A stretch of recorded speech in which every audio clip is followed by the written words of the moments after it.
Morning, everyone. Good morning. I hate to break up such wonderful conversation, but we're going to try to get this show on the road, as they say.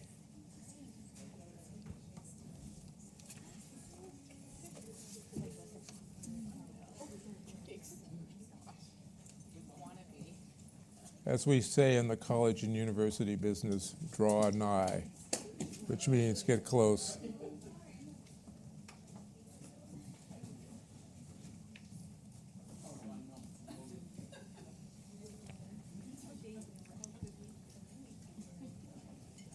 Well, I'm Lee Pelton, the president and CEO of the Boston Foundation, and it's a real pleasure to welcome you to today's forum on appraisal discrimination in Massachusetts. At the Boston Foundation, we're committed to closing racial wealth gaps, and we do this in several ways. In 2022, as part of that commitment, we established the Racial Wealth Gap Partnership, which is led by this wonderful person over here, Courtney, which is a broad-based and cross-sector group of more than 40 members to address the racial wealth gap in Greater Boston and the region by creating home ownership equity in underserved and marginalized communities. You may ask, well, why home ownership? But I think you all know that because home ownership remains a primary driver of household and generational wealth in our country. And nearly in every state, people of color, and particularly black folks, are less likely to own their homes than white households. Wealth, in addition to income, helps family build financial security and prosperity. For instance, even though income disparities between households of color, again, black households and non-Hispanic white households are large, wealth disparities are even larger and even greater. And this wealth chasm has grown over the past 5 decades and fuels economic uncertainty for these households. I think we all know that home ownership is the primary tool for most Americans for building wealth, but home ownership has failed to benefit those homeowners as much as it has benefited white homeowners because of a long history of unequal treatment.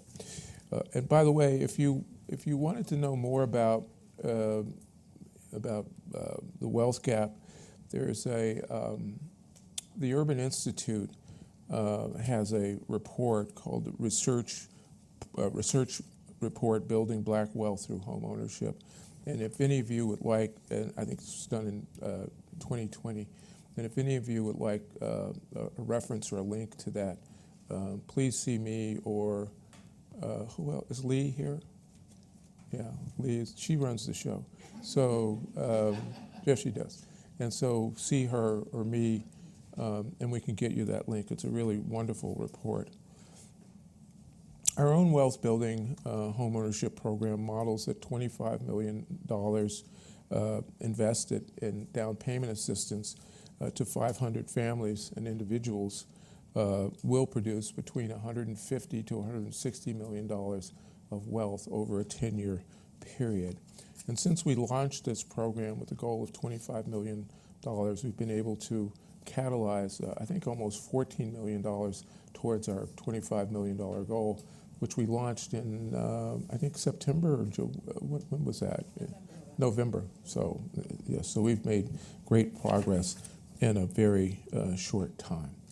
So appraisal discrimination, residential home appraisals, assigning a lower home value based on the race of the homeowner or the racial composition of the property's neighborhood and surrounding area, as we all know, is a significant barrier to accomplishing these goals and accumulating wealth. And according to the Brookings Institute, across the country, appraisal bias costs black homeowners an estimated total of $162 billion a year.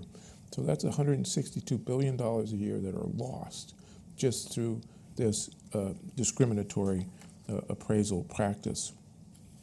And while we know that appraisal bias occurs in Massachusetts, we have a far way to go to understanding the scope and impact of the problem.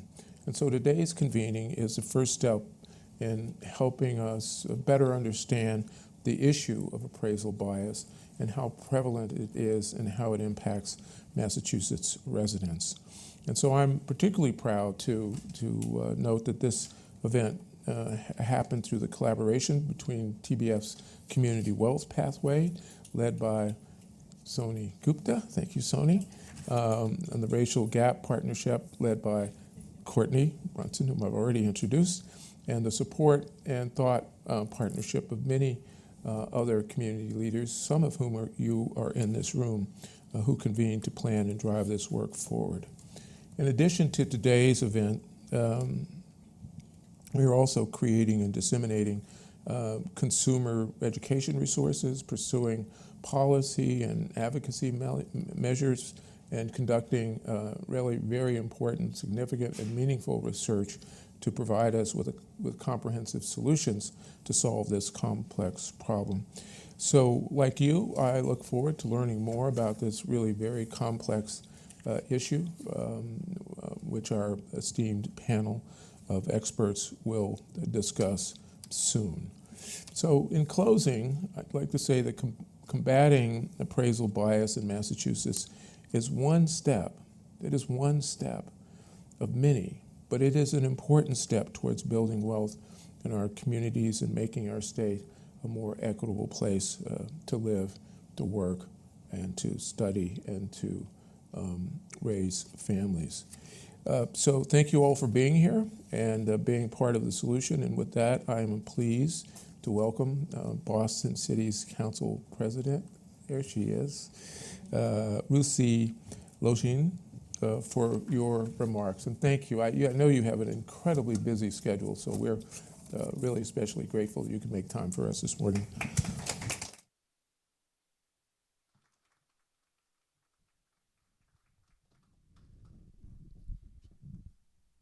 Good morning, everyone. I'm so happy to be with all of you. Thank you so much to Lee and the entire Boston Foundation for everything that you're doing for the city of Boston.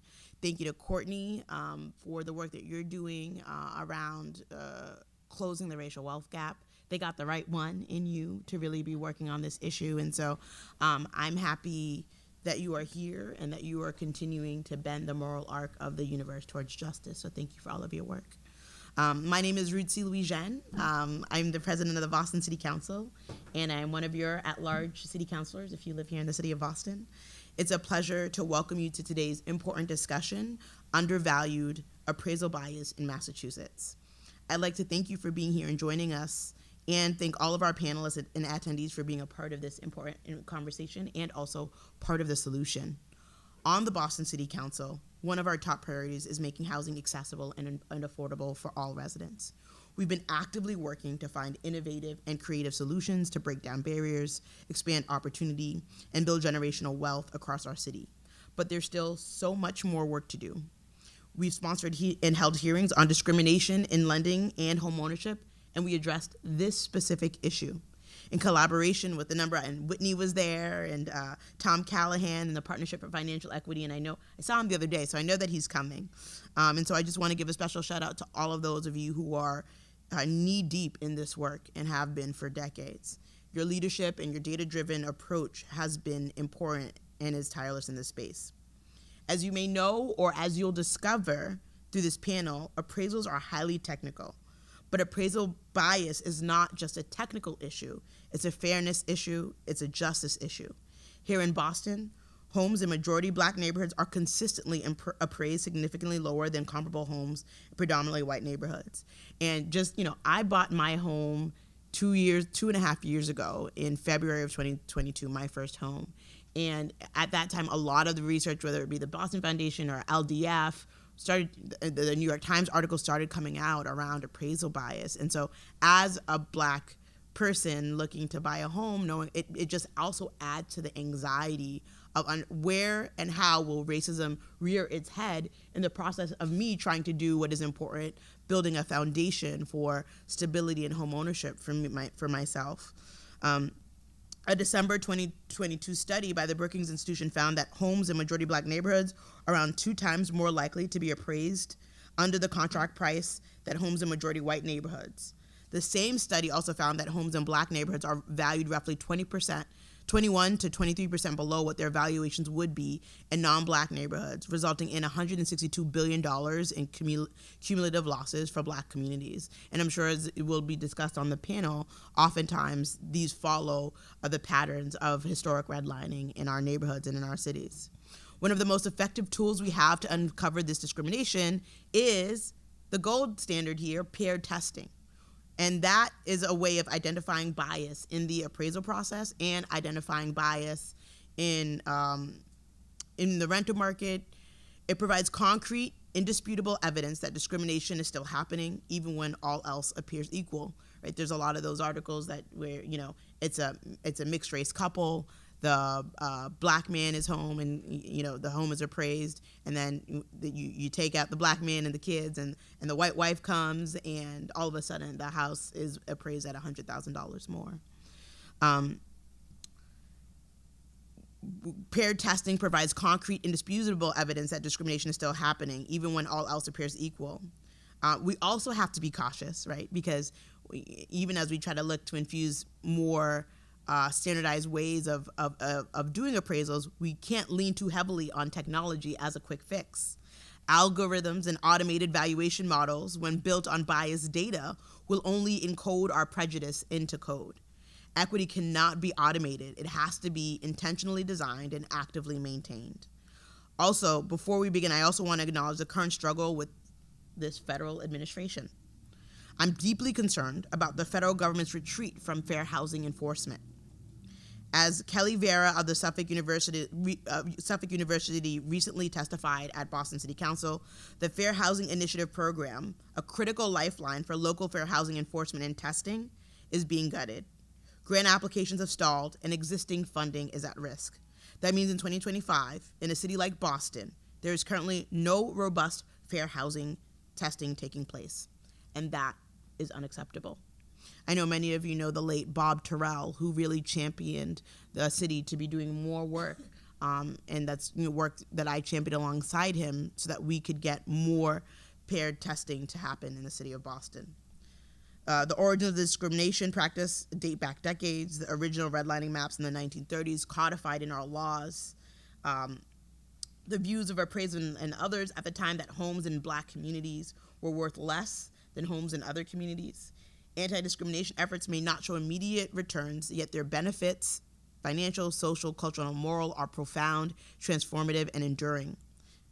And so I want to make sure that when we continue to do this work, and I want to shout out Karen from Boston Home Center, who does incredible work for the city of Boston to increase home ownership, we have to remember that these issues are not abstract. These are about real people who are trying to solve their own, create new generational stories for themselves through home ownership, through providing stability. And again, racism and discrimination are actively preventing them from doing so, right? So how do we talk about diversifying the appraisal industry? How do we make sure that the appraisal foundation is really ensuring it is not just listening to industry practice and standards, and also listening to the advocates and the policy and the research that has been done to show how to get a fairer appraisal process?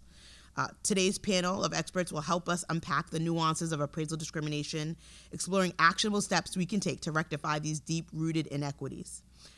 This panel will help all of us better understand and play a role in creating a fairer appraisal system, as well as the potential for more tools and policies to mitigate bias. Everyone should have the option of shaking their head and having a headache and say, oh my gosh, another mortgage bill I got to pay this month, right? Everyone should be able to experience that regardless of where they come from. And, I do it every month. I'm like, oh, look, I got to pay my mortgage again. But what a blessing it is that I am able to pay a mortgage and create that generational wealth.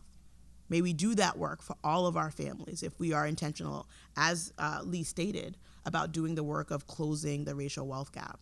It's on each one, all of our institutions, the private market, government, to undo a lot of our past harms in closing the racial wealth gap. And so we have to believe that it's possible in order to do the work.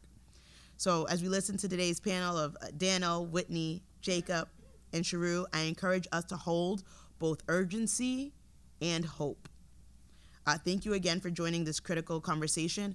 As the president of Boston City Council, I lead our council meetings on Wednesdays, and we have to have a pre-meeting prior to that. And so if I am sneaking off, it's not because I can't stay, that I don't want to stay. I really, really do, but I may have to head to City Hall expeditiously. But this is such important work, and I want to just thank you, Courtney, for holding space for this, and thank you all of the advocates and organizations, people I know, people I don't know, who are knee-deep in this work. So thank you again, and let's get started. Take it away, Courtney.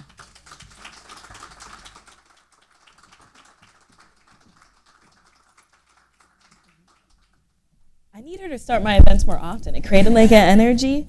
But I'd be remiss without saying that any of the work that I'm doing here isn't in part because of Lee Pelton's championship, but also Sony Gupta really being able to put the Boston Foundation and fair housing as an issue that's important. So I'm also going to ask for a round of applause for Sony and the work we do. Okay. Let's get this started, shall we? So I'm going to call them up. They refused any walk-up music, so we'll just call them up as we can. So we will have Daniel Collings, Principal and Chief Appraiser at DC Valuations. Charu, and you can come right out. Yeah, you can strut as you do it. Charu Singh, founder of Just Value. Whitney Demetrius, Director of Fair Housing at, I'm going to try and say this is Executive Office of Housing and Livable Communities. We'll practice saying that 5 times fast. And the last of which is Jacob Love, Senior Attorney at Lawyers for Civil Rights. Thank you, everyone. Thank you, everyone, for joining us. I know for all of you, especially Jacob, you have nothing else you can be doing with your time right now. So this is a really easy ask for us to bring you up here. But there's a lot to this topic. So let's start at the very beginning. Before we start talking about appraisal discrimination, I'd like us just to get familiarized with the residential appraisal process. Daniel, can you walk us through how these appraisals work? Sure, absolutely. And first of all, thank you so much for having me here this morning. It's been a pleasure, so thank you very much for that. Basically, residential appraisals are like everything else. It's a licensed profession. We have to go through a process to get a license. You go from trainee to certified appraiser, and you're pretty much doing continuing education, probably about 225 hours of class. And then you're doing 2,500 hours of appraisals, which has changed. Now it's 1,500. They make it easier after I 1,000 less. I do. Yeah, Okay. 1,000 Okay. less. Okay. So they've made it a little easier. The barrier of entry has been a little easier. And then you have to work with someone like myself, a certified appraiser. And then it used to be a 2-year minimum, but now it's a 1-year. You get the whole thing of making it easier. Yep. And so after that, you can take the test, and then you're a certified appraiser. And you should have had the experience, and your supervisor should have shown you all these different, from multifamily, single, all these things that you should be ready to hit the ground running. You're also looking at different situations. When I got into the business in 2009, we were looking at short sales foreclosures. You got into the business in 2009? 2009. Okay. I know. All right. 2009. It was not the best time to get I into can business. imagine. Okay. But what it did was it taught me different areas to look at. I looked at, people having difficulty paying their mortgage. Very difficult to see. I looked at the remnants of empty houses after people have left. And then you see the revitalization of kind of where we are today, where things are just unaffordable. I couldn't buy another second home if I wanted to. So that's kind of how the residential field works. We work with banks, we work with lawyers, we work with everybody. Sole proprietors, real estate agents give us referrals, and we're supposed to give an independent, impartial opinion of value based on data. And when does that start? So let's say you drive up and you're either referred by a real estate agent or a loan institution. What happens when you park in the driveway, or street parking, which is more likely in the city, but that's fine. What happens when you park and get out? How are you thinking about the appraisal process? So I'll tell you, even before you get in the car, we have to build something called a work file. So every file that I touch has a work file, and I'm researching public records, if it's been on the market, the deed. I have to kind of have a sense. So when people call me, I say, let me do some research the night before, so I kind of have an idea of, okay, sold recently, I'm expecting to see 8 rooms, 4 bedrooms, 2.5 baths. Have you done any changes since 2000? Have you done any changes since 2022? So once we build the work file, and a lot of it is electronic, then we go to the house. Then I go inside, greet the person. I tell them I'm going to walk through the house, take some pictures, familiarize myself with the property, and then come back and ask them questions, go through, make sure I didn't miss anything, and then also ask them if they have any questions for me. And I think it's important. You have to set the expectation. I tell them typically I will deliver the report within 2 to 3 days to the client, and then the client by law has to give them a copy. So I think those are important things because sometimes the homeowner gets left where they don't know. They don't have this information. So they're wondering, are you going to send me a copy? Who's going to send me a copy?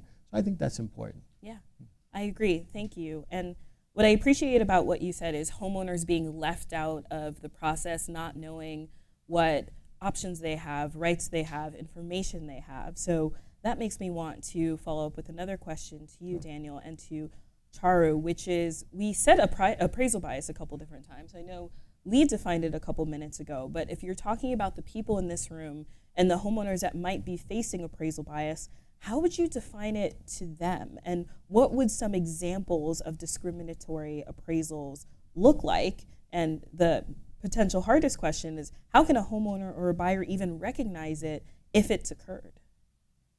I'll talk to you first. You want me to go first? Yes. Well, a couple things. And I think, Ruth C. had a very good point of, I'm a big education person. So if you are educated on kind of a little bit of how your car works, you don't have to be the expert. You'll know, okay, this person's trying to get too much of my money for this repair. So I think we should take that approach when it comes to valuation. You know your house already, you know your condominium, your multifamily, you know it very well. You know what the improvements, changes, everything you've done. So if I'm coming through, my page one should match exactly what you have. That's number one. So I know a lot of people go to the number always, but you should look at page one and see, does it match? Is my property in good condition? Is my property in fair condition? Average minus. And, be realistic and say, have they described it correctly? Do they have the right number of rooms? How many floors, et cetera? Is the square footage right, wrong? If there's a discrepancy, do they have commentary of why there's a discrepancy? Yeah. That's very important. Number two is, I think, the tough part is comps. Comps are very, they can be subjective, but then I will say that there's certain kind of, not rules, but barriers where if I'm picking a house that's twice the size of your house, any appraiser can look at my report and say that's a mistake. Yeah. If I'm picking a property that's half the size of your house. So there's certain things we have to do. Yeah. The way I describe it, if anyone likes Oreo cookies, is the property is the white section in the middle. Okay. And we're trying to bracket that property.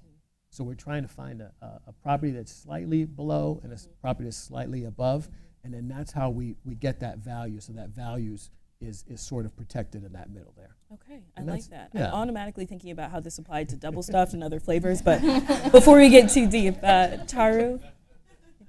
I think Daniel's done a really good job of describing some things that consumers should be looking at, homeowners should be looking at within their appraisal.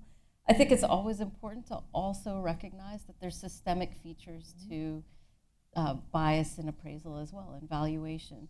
And so the more we talk about that from coming from a homeowner, I think that starts to raise the bar beyond just getting the technicalities right. The first being that having an appraiser that understands your neighborhood, that has done appraisals in that neighborhood, matters. Knowing your market really matters. And often in communities of color, people are not receiving appraisers who know their market really well. So it's important to do that research beforehand that Daniel just described, but having done other appraisals in the market really matters. I think, sorry, this thing is like right under my mouth. I think the other thing that, to the hard part that Daniel mentioned around comps, this is something that is notoriously difficult in communities of color for a number of reasons we'll go into later. But reading your appraisal, as he said, and identifying problems with the comps. Often the issues are there's not enough comps, or they're too old, or they're not actually comparable. The condition is too different. homeowners are the experts on their home, and also they should make themselves experts in their neighborhood so they can offer alternatives. They're filling that knowledge gap that an appraiser might have about their market. Thank you. And Charu, I'm going to stick with you a little moment longer, in part because of what Councillor Legion mentioned, what Lee mentioned in their opening remarks, is that we know, for a lot of reasons you all will get into, that this hasn't happened in a lot of cases. So can you just talk to me about the impact on the individual level, on the aggregate? What are the long-term effects and consequences of appraisal discrimination, both on individuals' wealth accumulation and the racial wealth gap at large? Excuse me. Well, housing is really the foundation of building wealth in America for a number of important reasons. Being somebody who's involved in finance, the most important to me is the low interest rate that you can get through a home mortgage. It's some of the cheapest capital that's available in the U.S. to the average consumer. And taking advantage of that capital is one of the ways we build wealth. And lacking access to home ownership, lacking access to that debt is a big driver of wealth gaps today. So I think what are the impacts? Well, there's a 2016 Demos report that actually, for me as a quant, really sort of. Can you tell people what being a quant means, just out of curiosity? It's like very nerdy. Yeah. I'm usually wearing glasses. I speak in a higher pitched tone. My family makes a lot of fun of me, but it means really being steeped in the numbers. And one of the really shocking figures in that report is that if we had the same appreciation rate of homes across races, not the same value in home, just the same appreciation rate, we would reduce black-white wealth gaps by 16%. Wow. We would reduce Latino-white wealth gaps by over 40%. And so that, to me, as a quant, that really points to how important housing is in building value, in getting to the next step in building household wealth.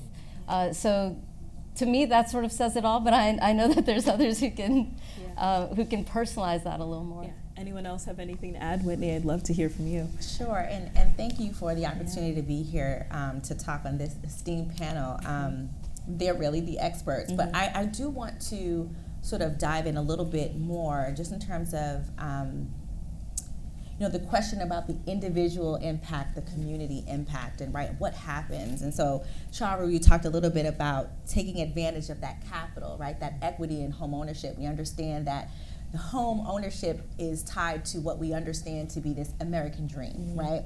And so what does that really mean in terms of undervaluation and the impact of that on individuals and families, right? When I think about being able to send your children to school, right? Being able to start a business, right? What does that mean on both the family aspect, the individual perspective, but also the community, right? So if that homeowner cannot open up that small business and invest in their community's local baseball team, and right, so and you have businesses that are outside of the community that don't live in the community, there isn't this sense of being able to want to give back, right? There's so many larger impacts of how we look at communities as well that really has an interest in impact, right? When you can't send your children to school, you then find other avenues to find loans and send them to school. And so it affects that ability to really build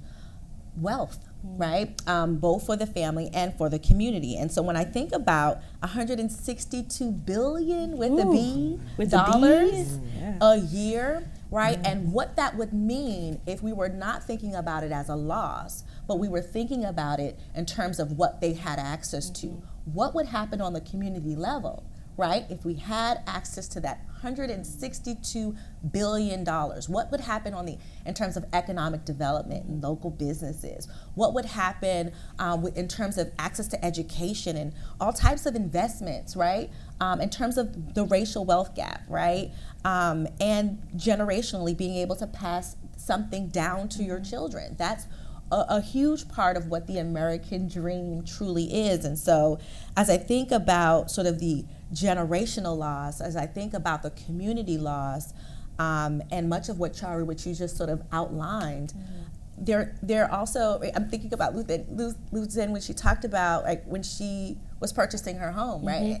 As many of us have, myself included. When I was getting the appraisal, right, was getting a refinance, I was very nervous, right? Like, oh, what, like the fact that I have to have that that feeling, right? There's something to that. We should be really thoughtful, and I think we have to be mindful of how it is built in systemically. And I think at the state level, we're really concerned with trying to make sure that we're being intentional in how we undo, how we remedy, how we redress those things, because it has this larger impact in terms of it's not just how much is my home valued at.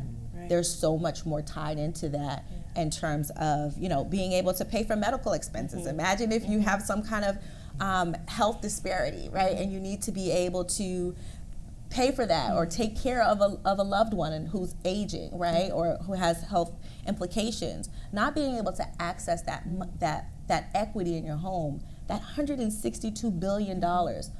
What are we really talking about in terms of loss in addition to the dollars? Yeah. Yeah.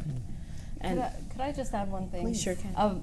So Just Value has been working on some research with Harvard University and the City of Boston. I see Karen here.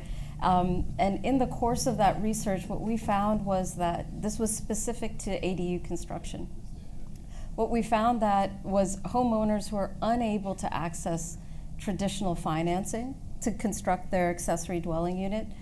Some of those were, of course, using savings, money from friends and family, but some people were using credit cards to build very expensive projects and having to pay off credit card debt instead of utilizing much cheaper home equity loans. And so that means to get the same result, an accessory dwelling unit, those individuals are paying much more to complete that, which means that from a wealth building perspective, you're already starting 2 rungs down. yeah. I appreciate that, and both of what you just mentioned sets me up for my next question, in part because of how you frame the issue, Whitney, is what could happen if we had access to that $162 billion. But I also, before we get too much in the modern day, want to reflect on what has happened and more the systemic nature of this issue and how it came to be. So I'm wondering if you and Jacob could speak to the history of discrimination in the housing market. I know a couple of folks mentioned redlining, but that also includes restrictive zoning ordinances, and how that contributed to the modern day appraisal bias on the community level we're facing. Yeah, so I think in my view, redlining is the historic practice that has the biggest outsized influence on the modern appraisal industry. It started this trend of devaluation at the neighborhood level that, as reports like the one from the Brookings Institution show, persist even to this day.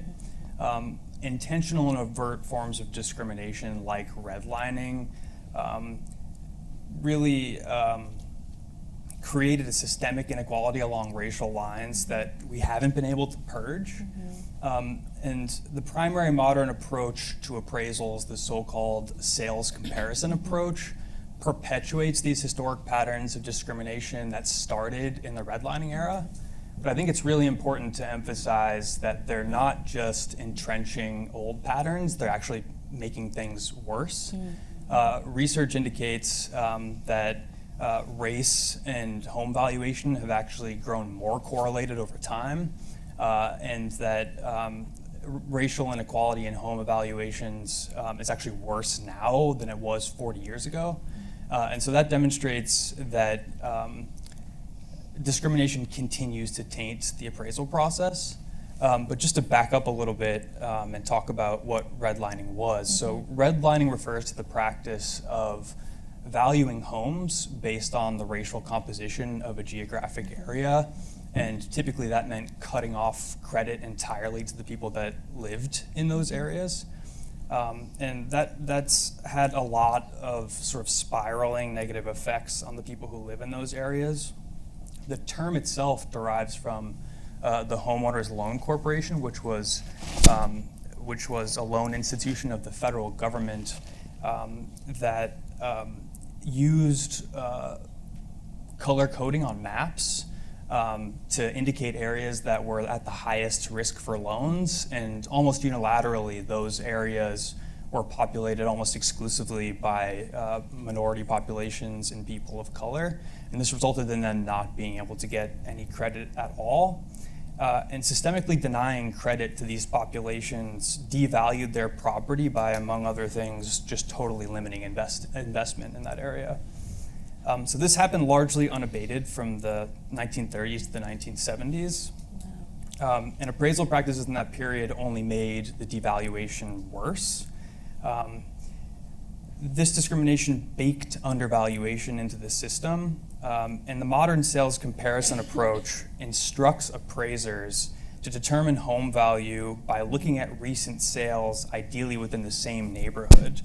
But that ensures that appraisers rely on data that's for a long time been tainted by bias. And neighborhoods of color, undervaluation essentially begets undervaluation, and it's a force multiplier, and it continues over time. So it's important to keep that historical context in mind while we're having this discussion, but I also think we can't forget, and we need to be continuing to have a conversation about the fact that the data shows that it's actually getting worse. So that means that modern practices are still discriminating against people. My favorite thing about Jacob, he's the only lawyer that actually likes to explain things in a clear way, so that's why he's on this panel. So thank you. Anyone else have anything to add? Yeah, I'd love to jump in, and in some ways you queued me up for this, so thank you, Jacob. I recently learned about a man named Frederick Babcock. And we should all know about Frederick Babcock because he was really influential and still is to this day. He was influential with shaping what Jacob talked about, the Homeowners Loan Corporation, right? He was key in writing all of the redlining sort of manuscripts and guidelines, right? And also was pivotal around restrictive covenants, racially restrictive covenants, as well as the appraisal industry, right? And so he also was racist, openly racist. And I'll quote him in one of his books that he, textbooks of which was used to sort of really shape the principles around the appraisal industry. He said, the infiltration of inharmonious racial groups would lead to instability and reduced values. He believed that the presence of people of color, black residents in a neighborhood would decrease property values. Right? He actually wrote and shaped what we know today as redlining and all the racially restrictive covenants, and also the appraisal industry. And so when we think about, as Jacob talked about, that history, right, of how we got here, how it is systemic, how it was intentional, much of what he wrote was stemmed around all of these values, right? And so we have to be kind of really clear about that. And so as we talk about how we undo that and how we talk about how influential he was and still is, right, how the appraisal industry is still impacted by that guidelines and the restrictions that has shaped our communities. We have to be as intentional as we think about undoing that, right? And so I think it's really important to understand both his and also the overall historical impact of how we got here, and then also as we think about the racial wealth gap now being larger than it was in the 1960s, and to your last point around how we have a bigger issue at hand, we really need to be intentional about what we think about in terms of what needs to happen to undo this, right? It's not a thing of the past, and it certainly is intentional. So. Yeah, thank you. And I appreciate you all setting such a robust framework for it being systemic, but I can also imagine for some folks, appraisal discrimination and undervaluations are maybe not entirely systemic. It's a attribution to a few bad apples or people not being able to do appraisal bias correctly. So really, to anyone on this panel, how would you respond to that assertion? How do you respond to a complex issue that maybe has multiple different elements into it in a nuanced way? Well, you know, I can tell you from experience on the professional level as an appraiser, and I could tell you from experience, I guess, in other forms and fashions. But, you know, when I, probably about 8 years ago, you know, I remember I was in Revere, love the city Revere, and I was doing an appraisal for a property. It met the person, came out, and I like to do a lot of my work in the car before, so I can take the photos, so I can go home. Yeah, You know, work one can be time, done. One yeah. time. And I remember, you know, this police car pulls up behind my car, and I kind of knew why. And I showed, the officer was very kind, showed identification of who I was, and he went on his way. I've had other situations, maybe one other, where you take in comp photos, and in our industry we have this battle of, is it safe, is it not, does it make sense? And I took a picture of a house, and then, you know, as an appraiser, you're always looking front, left, right. And I see this car come out from this house, and they're following me, and then I pull into you know, a populated area, and I see the police car coming from across the bridge, and I know why, and I showed the officer my identification. They explained it to the people, and they're fine. I've gone into houses with people that I've trained. I've trained probably 5 people to get in this business. All under 50, so I'm trying to do what I can do. You're trying to build out the pipeline. And I've had people talk to one of my trainees as if they were the supervisory appraiser. And so, you know, if I took it a different way and I didn't sort of just deal with it, you know, I could make my own bias and get angry at people. But instead, I guess I chose to just keep moving forward to try to show people that there are people of color in this business. Maybe not many, but there are people of color in this business. You built out the pipeline. And I think that's the key is, you know, we all have to deal with bias. Everyone has bias. You know, there's bias in every field. I could go into a house and say, you know, I don't like this or that, and it could make me biased, but I have to be very cognizant of my bias, and I have to remember I'm there to do a job. And I remember it as every report that I do can be reviewed by someone else. Yeah. You know, and I think the key I want everyone to take away is, you know, I don't want you to have so much anxiety, because there's a lot of checks and balances in the system and available to you that can work in your favor. You know, we're licensed people, professionals, and if the state deems that there are issues in regards to my report, they could put me on probation, they could revoke my license. I know 2 people who have had their license revoked, one in Rhode Island, one in Upper Mass, and they weren't doing good work. You know, the federal government can put me on a blacklist where if a lender wants to use me, they have to have my reports reviewed. Which lender is going to use you? They're going to throw you off the list. If a lender gets many complaints about me, they can remove me from their list. And then also, you know, so those are the kind of the big 3, I call it. And then the big one is Fannie and Freddie. They weren't reading appraisals when I got into business in 2009, and they realized that's not good. And so they put this huge database called Collateral Underwriter. So now really rolls off the tongue, doesn't it? Yes, it does. Yeah. And so basically what it does is every report that we write with certain codes that the only part that I dislike about it, Courtney, is that you don't know what C2, C3, I don't. C4. No. There's a diagram in there, but who reads that thing? I wouldn't. And so Fannie and Freddie can read these reports now, and they know that Courtney's house in 2000 was C3, which is average good, and then now Daniel's saying it's C6, which is unlivable. What has happened?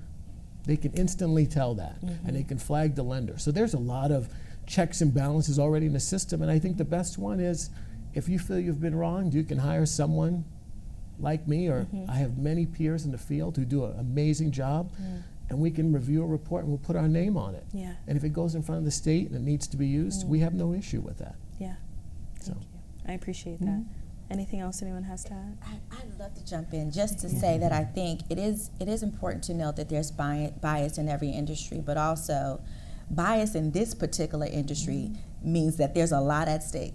I'll remind us of the $162 billion of loss each year. And so I think it's important to understand that the root of racially exclusionary policies, much of which Frederick Babcock and that were incorporated in FHA policies still ring true today, right? And in addition to that, we have to understand that although there might be isolated, de facto, individual circumstances of discrimination, we have to understand that it is baked into policies and systemic practices, right? And if it was so isolated, why does it happen at such large scale, right? And so I'm really challenging that. And I think it's important, though, to understand that as we talk about appraisal bias, we must also talk about the appraisal industry, right? In terms of, I believe it's one of the industries that's the least diverse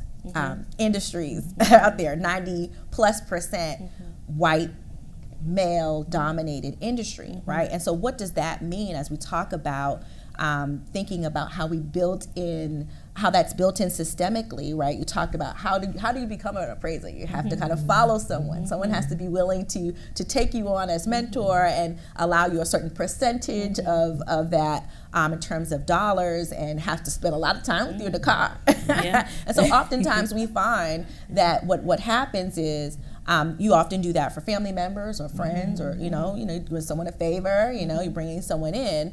And so there's barriers to coming into the industry as an appraiser that we have to think about as well, right? And so, and then going further, as you talk about your example, as we talk about diversifying the appraisal industry to get at these better valuations and these other things as a goal, we have to also be mindful of what is the treatment of appraisers that we are now sending out into communities to walk around the home, taking pictures and sitting in their car, and then the police car comes back, right? So we have to be mindful also in terms of what we're talking about holistically from really trying to tackle this appraisal bias of the entire industry, right? Yes, let's diversify the appraisal industry itself, but also what does that mean? So I think there's a lot at stake that we must consider when we're thinking about this from a holistic approach. Feels like a really important element of being diverse, equitable, and inclusive. And with that, going to move on to another question that's a little bit more quant forward, so get excited, Charu. And They're all that's quant forward. They're all quant forward. That Just was a don't trick. realize. You passed. We're going to talk about automated valuation models, AVMs, recent technological development that uses algorithms to determine values. People say that in theory they would be more objective measures compared to humans, but data shows that they can be more prone to high error rates, especially in historically redlined and marginal majority black areas. So can you talk to us a little bit about this tool and how it might be useful, and how it can also be best designed and implemented to reduce the potential for bias? Yeah, great question. Well, first I want to say that AVMs use approaches that are tried and true. They've been around a long time. Zillow is a household name, and their business model is essentially using an AVM. So they've even been in sort of our popular culture for quite a while. What is changing is that they're increasingly accepted for lending underwriting, and are really changing the appraisal landscape in a number of different ways. Though I still believe that human-led appraisals are very important, will remain very important, but the role of people within the valuation process is definitely changing. So that's the first thing, that we may see them as something new, but they've actually, this methodology has been around for a very long time. There are advancements in AVMs that are, I would say, meant to improve accuracy rather than perhaps remove bias. And I think that those advancements are really important. But what we find with statistical methods is that they are highly accurate in very homogeneous settings. So think about neighborhoods that have really similar homes, where the homes were built around the same time. Those homes are in similar condition. Suburbs are often like this. AVMs can be very accurate in those situations. AVMs are less accurate where there's a diversity of housing. So if it's not just single family homes, that can be really challenging. If they were built at different times or are in different conditions, appear less often in the data, AVMs are really not very good in those settings. So I think that there's a place for AVMs. The other thing that I created Just Value to create an AVM specifically to address to daylight systemic undervaluation. And that's actually a problem that an individual appraiser cannot identify through the traditional appraisal approach. So I think that there's new ways to use that same approach to give us more insight around value than we've had previously, though it's not the traditional way that lenders and appraisers have used AVMs in the past. Yeah, thank you. Any other quants on this panel want to? You know, I'll say, obviously I'm not a fan of AVMs, Yeah. but I'll say that I think Just a blanket. No, He's it's- not a fan. Pass. Okay. No, but I think the key is, Sharu brought up a great point is, and why I'm not moving to Texas or Arizona probably, yeah. is AVMs work really well in like-kind style houses. So like my friend in Missouri, she and I talk all the time. She's one of my peers. I bounce things off of her. Sandy, how are you? And you know, she runs into these neighborhoods. She has tons of comps. Yeah. AVM works well. Northeast, you're dealing with splits, raised ranches, colonials, Victorians, multi-families. I say 3 families. My brother in Texas says, what are you talking about? So we have a lot of different style of houses where they don't really work well. And I think my issue with AVMs is it's a marketing tool. It's a marketing tool to get information from the homeowner to sell to real estate agents. And if you look below, it says this is not a valuation, et cetera. But I wish it was just more prevalent because, you know, I walk into houses all the time and it's Zillow says, Redfin says. And now I have to write my report independently, but I also have to address why it's different from Zillow and Redfin. So we're actually doing more work. Yeah. I appreciate that as someone who frequents Zillow. I feel like I have to hide my identity, but I use it. Yeah. Whitney? I'd love to just share this because my my understanding with speaking with several appraisers is that your opinion of AVMs is sort of the standard, right? Like there's a lot of appraisers that don't necessarily like AVMs because the client comes in with like Zillow and like this is how much my home should be valued at, and like you, to your point, see it as a valuation in some ways, and I think it's important to note that where you say it works better and more well with like-kinded neighborhoods, right, and households, like you mentioned, suburban communities. But oftentimes, those are communities that are less populated by Black and Latino families, right? And so when a family may feel like they have an undervaluation and they're looking to try to find comps and utilizing AVMs, it's not held with a certain level of value in terms of like, okay, this is usable in this instance, right? And so I think it's important that educating the consumer around both having access to that information, but also understanding the perception of that in the appraisal industry, and knowing where they can go if they feel like they've gotten an undervaluation, because oftentimes having and doing that their own research and utilizing those AVM valuations, or not so much valuations, right? Oftentimes they don't feel empowered bringing that for those very reasons, which is understandable, but also it affects certain communities of color in a larger impact way. Jacob? Yeah, so I just wanted to say from an advocate's perspective, AVMs are complicated.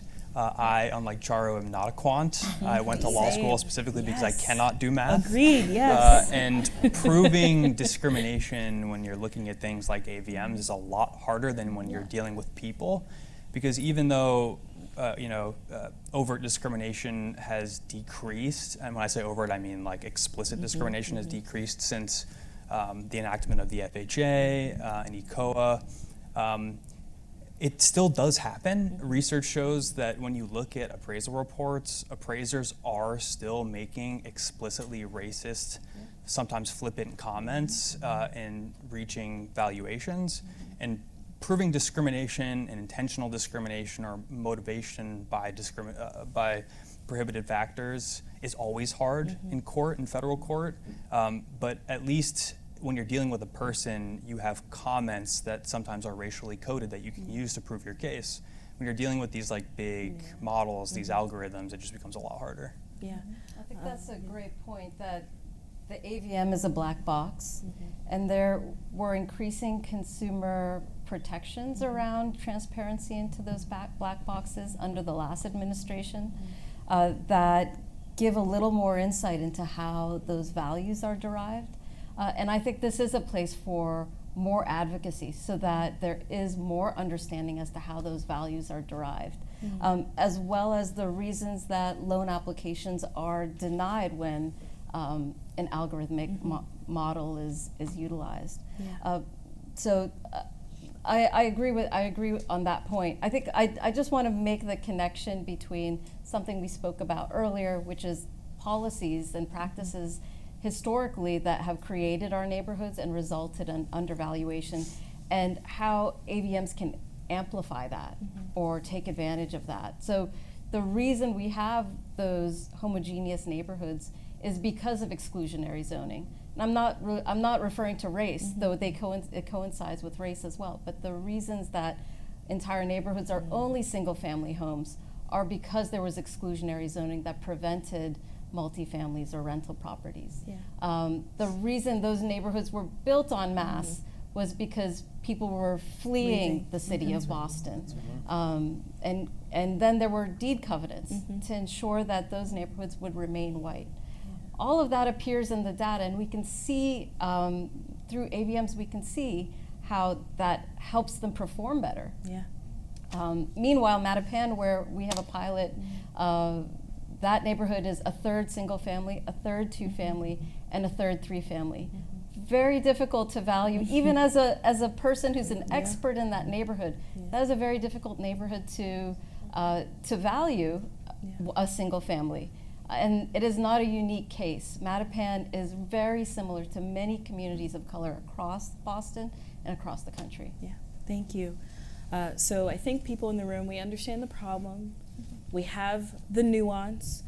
Now we have to spend a little bit more time at least contemplating the solutions and the resources that we have in front of us. So Jacob, I'm going to come back to you. And Charo, you just mentioned the Biden administration and the now disbanded Property Appraisal and Valuation Equity PAVE task force. So you all will know, or at least I will explicitly say now, that in the invitation for our event, we are talking about what the state and regions and municipalities can do. So I'd love for you and Whitney as well to speak to what lessons that state policymakers and advocates can take away from this task force, their reports, or even more broadly, what states can do to take a larger role in the wake of the federal administration abandoning anti-bias initiatives across the board. Yeah, so as I was reading the PAVE report in preparation for this panel, it was a really stark reminder of the challenges that we face right now.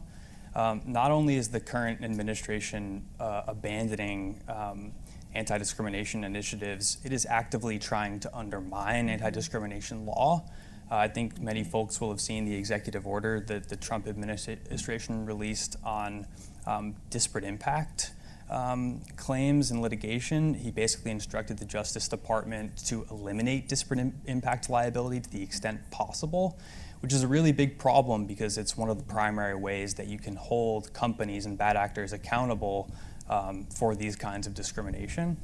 But with that in mind, I think it's critical for state actors to sort of pick up the ball that the Biden administration put down and continue to move it forward. And I think there are a few policy proposals in the report that stood out to me. The first one is that state governments can use resources to fund appraisal discrimination testing and enforcement efforts by private organizations. I think in the last 5 years or so, litigation by fair housing nonprofits has really ticked up, and they've really started to develop a useful body of case law that just hadn't existed for a long time. And we can't rely on state attorneys general to be doing this all the time, especially in states like Massachusetts. Attorney General Andrea's Campbell busy. is pretty busy right now, suing the Trump administration. And so I think in the next 3 years at least, we're going to be relying a lot on nonprofit organizations to be doing this work, and they need funding. They can't do the work without the funding. And so state legislatures and state governments should be thinking about how they can fund these groups to be doing that work. And then another one is that states can implement data collection and sharing measures. And I think that's really important going forward, because speaking of disparate impact liability, basically the only way to prove a disparate impact claim is through statistical evidence. Where are you going to get that statistical evidence? Historically from the federal government. Who knows if the federal government's going to be sharing that information going forward? Who knows if HUD's going to be making it available going forward? So I think states have a role to play there as well. And then states can also take enforcement into their own hands. I think states just can bring resources to bear that nonprofit organizations can't. They can test on larger scales in ways that nonprofits can't. And testing in the appraisal discrimination space is particularly complicated. It's not like testing in the rental discrimination space where you have one actor who very clearly treats two different people differently based on what you can only assume is a prohibited factor. In the appraisal discrimination space, you have an appraiser appraise a home once, not more than once. And so you can't, the control there is harder. The only thing that you have to show disparate treatment is a higher evaluation by a second appraiser. So it's just harder to prove, to use that kind of testing to prove a case.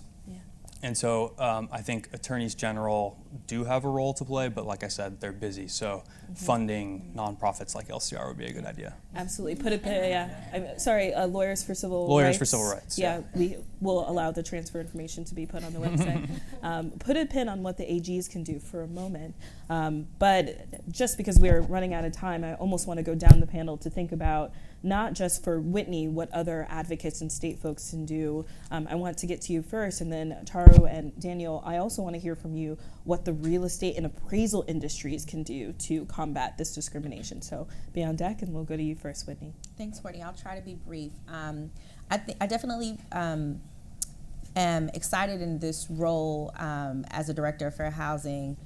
In just 2 months in this role, one of the priorities for us certainly is going to be to look at the appraisal industry and looking at appraisal bias. The Office of Fair Housing also oversees the Fair Housing Trust Fund. And so what I'm energized about is that when that is resourced, we can be able to give funding to fair housing organizations that do what Jacob talked about, which is appraisal testing, can do education and outreach, can ensure that consumers, both first-time home buyers and post-purchase programs, can know what their fair housing rights are, can know what appraisal bias might look like before they encounter it, and can really support those agencies on the ground who are doing the work. I think to Jacob's point, I'll just plus one in terms of being a resource around public awareness and data collection, and certainly a legal resource to connect to enforcement agencies like the Attorney General's office. And I know they're currently working on a campaign and have an appraisal bias fact sheet, right? So go out to consumers. That to come. So I know the information on that will be shared, but I think how we amplify that is of utmost importance. But looking at policy changes, looking at education and outreach, looking at funding organizations, and supporting groups who do enforcement. Thank you. Charu, Daniel, how do we fix from within? I mean, there's things already in place, actually. I'd say probably 3 years ago, it was mandated that as part of our continuing education, we have to take a housing class, fair housing class, so that's mandated now as part. We also do still have USPAP, which states that we have to be Who's PAP? USPAP, sorry. Right, yeah. Uniform, it's a Yeah. long one. Uniform Yeah. Standard of Professional Appraisal Practice. So not a CPAP, got it. No, Okay. so that's Okay.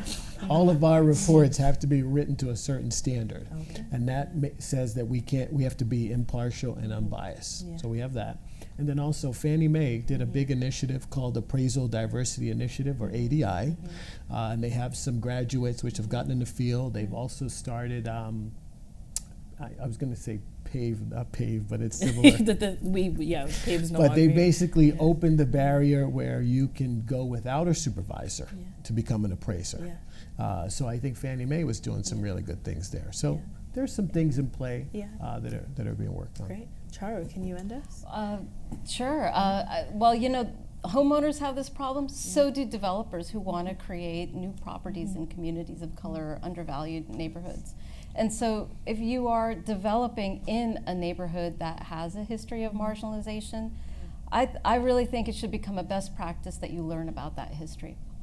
It's really important to understand what has come before and what are the opportunities to create change in that neighborhood. And I think that creates, that makes people understand much better the legacy of why things are the way they are today. So I think that's a big part of it. I have to say that particularly in this new environment, we have to encourage consumers to recognize their own agency. A lot of opportunities and change came about over the past 4 years. There's now a formalization of the ROV, the reconsideration of value process, through a legal case in Baltimore. Loan Depot is now required to have a formal ROV process. That doesn't mean every bank will, unless consumers ask for it. We need to, I would love to see a campaign around read your own appraisal, right? I'm not in charge. I'm not in charge of the marketing because that's about the best I can come up with. But it's really important to read your appraisal and ask questions. Yeah. The professionals do that. Yeah. And you're legally entitled to a copy of the appraisal report. Great point. Get it first. Yeah. And then keep it. But professionals with real estate portfolios are asking their appraisers questions, and homeowners should as well. Yeah. So I think really we need to encourage consumers to pick up the ball as that's been put down, and really start asking questions, because the next step is really seeing change within the industry, and I believe that will happen. Thank you. I'm going to close this panel with something I'm sure has never been done before, and that is the illustration of a secret fifth panelist, Sherry Riva. Can you share with us information and news about work the Attorney General's office is doing on appraisal bias discrimination? Microphone's right here. Courtney, you're the best. I mean, very, very briefly, I actually just want to first just thank Courtney and the Boston Foundation for pulling this together. This has been a few months in planning and energetic, just a star panel working on this issue. So just starting by saying thank you. And just a couple things I want to double click on, but number one, the Attorney General, it is a blessing to be in her orbit, especially now. The office is unbelievably busy, and this is a priority for the Attorney General. Closing the racial wealth gap, utilizing the tools of the office to do so, and so we are firing on all cylinders, including on this issue. And so it's really just a privilege to be in the office at this moment, but also to be focused on affirmative work that we want to continue to do to move forward. So this is a priority for the office, number one. Number two, we are releasing today the office offices, and I think the states, and one of only a handful nationwide, first ever consumer kind of know your rights around appraisal discrimination. And I want to just, Daniel, thank you. I don't know that we've met in person. I feel like just one time, right? Yeah, so just good to see you again and your voice on the panel. But really focused on making sure that consumers understand this issue, they know how to recognize it, and importantly, they know where to report it, which has not been true. And so our office is interested in hearing from consumers, in getting those complaints. And like you, Charu, there's consumer education empowerment we can do that includes understanding the ROV process, right? Being able to read your appraisal. So I think this consumer piece is really important, but it's only a piece, right? Like we still want to be able to identify and address discrimination when it's happening. So that piece is really important. So I have copies of the guide. It'll be available online. We're doing a small announcement today as well. The last thing I want to say is data really matters here as well, and our office has done some work with publicly available data that has documented a correlation, a statistically significant correlation between a key undervaluation metric and the racial ethnic composition of a neighborhood. So what does that mean? What we see in Massachusetts is as census tracts become more racially and ethnically diverse, the likelihood that a home is undervalued increases. Does that mean it's appraisal discrimination? Not necessarily, but it is a potential indicator of bias and discrimination, and we are continuing to try to understand that.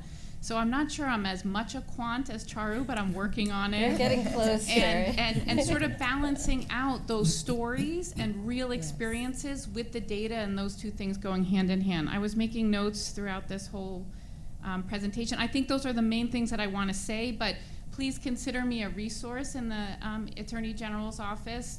Reach out anytime. But again, I just want to thank Courtney and the foundation. This is just groundbreaking kind of conversation, and I think even more important now given the pullback at the federal level on this issue. So want to be sure that state and local stakeholders are really continuing to move this work forward and addressing what $162 billion in wealth could mean to families and communities. So thanks, everybody. Amazing. Not a secret panelist, but thank you for that. Perfect. Sherry, Come to the Boston can I ask her a Foundation to be question? shocked. Yeah, Out of sure. curiosity, should consumers report alleged violations to the Consumer Protection Bureau, or is it the Civil Rights Division? Yeah, so great question. What we're outlining for now is we'd love to drive complaints to our office. You can also report to MCAD, of course, but we are not recommending right now. In the last administration, we would have suggested also to the DOJ and to the CFPB, but at this point, the federal agencies, we're not going to be directing consumers there right now. So you can also file those reports with the Board of Registration of Real Estate Appraisers, so all three of those are listed, but we would really love to drive those complaints to our office. So. Amazing. You come here for excitement. We have a secret panelist. So let's get one round of applause for everyone. Thank you. We have time for two quick questions before we have amazing closing remarks from my colleague Soni Gupta. So who's excited? Who wants comments, questions that we might have time for? That's Thank you. This was really informational. Actually, this is more of a comment, and I would say, there's one step that I think you should go a little bit deeper, and that's on the underwriting. Because in the underwriting, the banks actually review the appraisals, and sometimes they will modify the appraiser's decision, and that could further aggravate the mortgage process. When I was in banking for 20 plus years, the first place I went to was underwriting. That's where all the decisions are made. And there's a lot of bias in the underwriting. I worked in a bank where they were looking to increase low to moderate income lending, which was really low at 12%. The first place I went to underwriting. And the second place I said, where is our underwriting? And our underwriting was in Vermont. Underwriting properties in East Boston, Revere, Lynn, in my neighborhoods. And, one of the things that I did in the banking piece is they call it risk management. But what are the risks? And when you look at the risk factors, they're very race-based and they're very bias-based.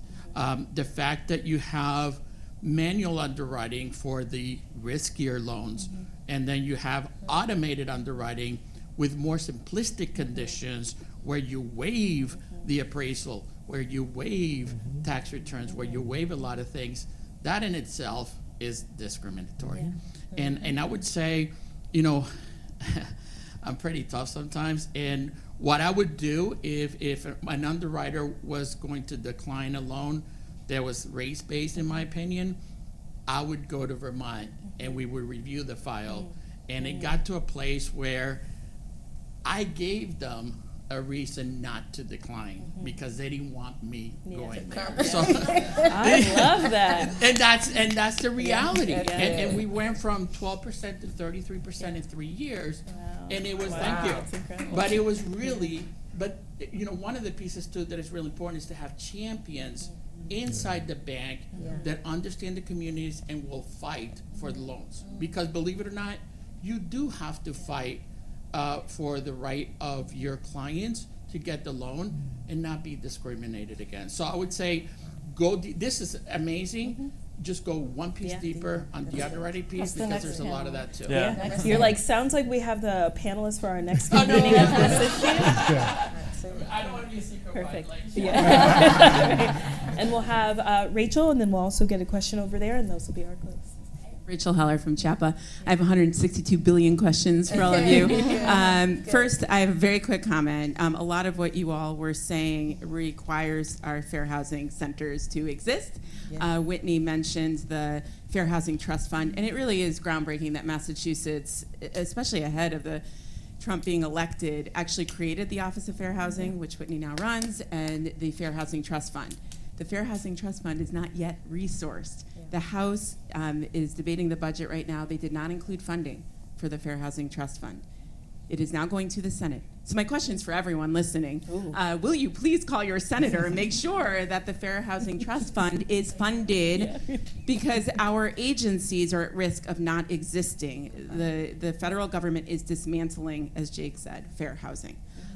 So then I go to my next question, or my actual question. Home buying is very challenging. It's all a mystery, right? There's so many things that are out of your control. Consumers don't know what to do. First, I recommend everybody go to a housing counseling agency if you are thinking of buying a home. Critical.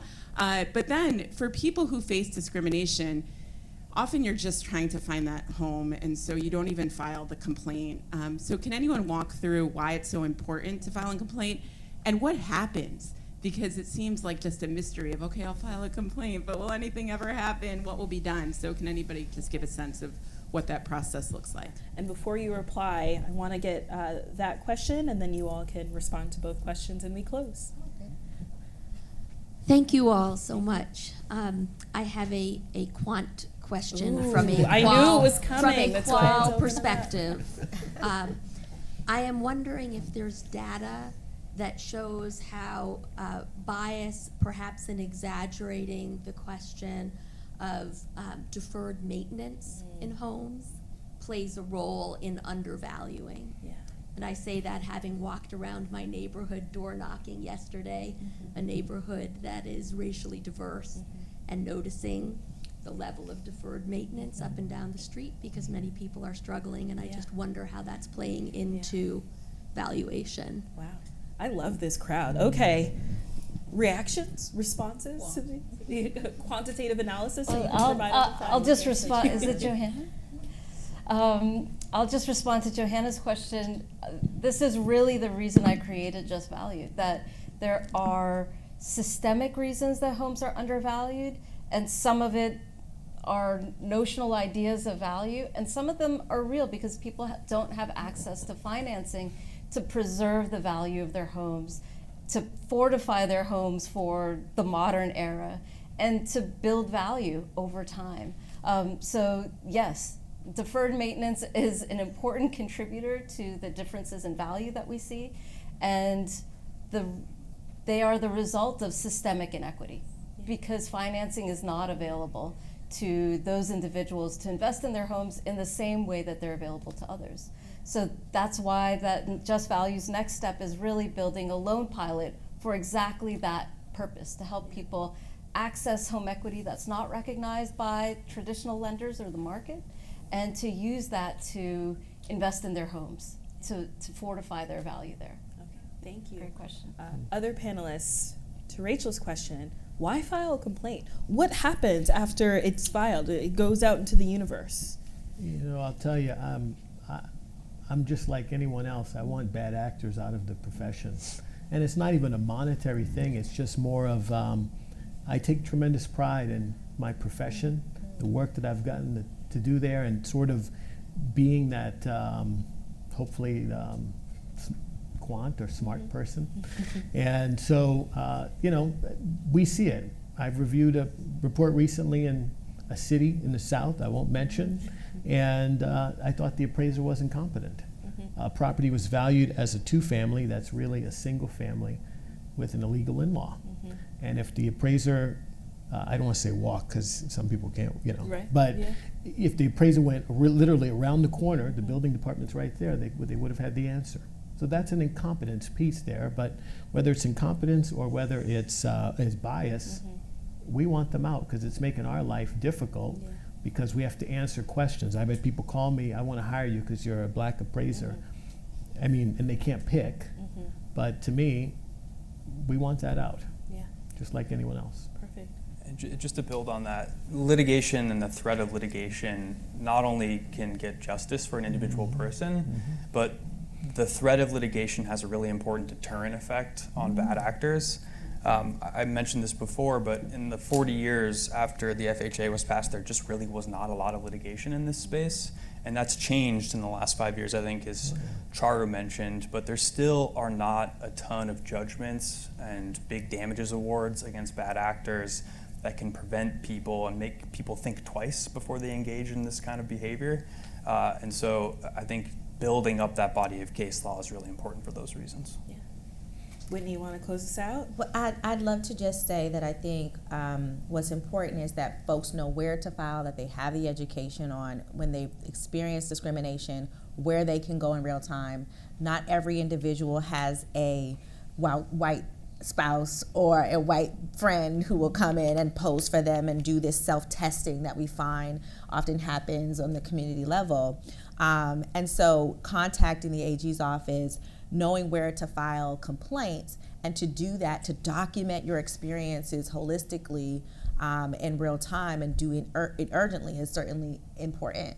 The other piece that I just wanted to uplift, and I know Charu through Just Value, one of the things they're looking to do is even after, like maybe time has gone by and 5 years ago, you know, you were discriminated against in an appraisal bias.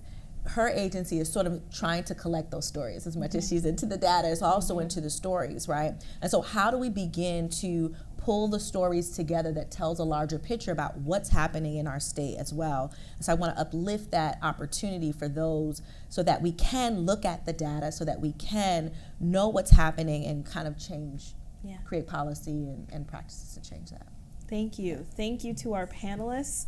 We would not be the Boston Foundation if we didn't send you off with next steps, good words, uplifting thoughts, but real talk as well. And I don't know anyone better who can deliver that than Soni Gupta, our Associate Vice President of the Boston Foundation. So she'll provide us with closing remarks before you get some food and go. All right, thank you. Well, thank you. Thank you, Courtney. Thank you, amazing panelists, Daniel, Whitney, Charu, and Jacob. I really have no words of wisdom to add here. Everybody said everything that I was writing, but if there's anything to take away, know that you need to be educated on an individual level, the people that you work with, encourage them to be educated about their rights. We are so fortunate to be in a state with an attorney general who is so committed to this issue, and to a state HLC, Housing and Livable Communities, that has created an Office of Fair Housing, and Whitney as its inaugural director. I love that Whitney always says when it is funded. She doesn't say why, when, or how it might be funded. When the state we provide resources to the Office of Fair Housing, and as Rachel said, talk to your senators, urge them to fund it. CHAPA has asked for $4 million to fund the Office of Fair Housing, so the Fair Housing Trust. So please call your senators. I also just want to thank all of the folks who are involved in bringing this conversation and this issue. Sherry Riva from the Attorney General's office, of course, everyone on this panel, but also Rachel and Maritza from CHAPA, Tom Callahan, the Partnership for Financial Equity, Bill and Jamie from the Suffolk University Law School, and my amazing colleague Alexis Gomes, who has done all of the work behind the scenes. So thank you. Just want to end with that note, knowing that our state level, we have solutions, we have coalition efforts that are underway so that people can have the right to safe, stable housing and to all the benefits that it provides. So thank you all for coming and for being engaged in this issue. I want to say that there's a lot more to come. This is just one of the steps we are taking. There will be more, whether it's pushing on underwriting and having Gonzalo be our 7th secret panelist or our first official one. There's a lot more to come, so please stay tuned and stay interested and stay committed. So thank you.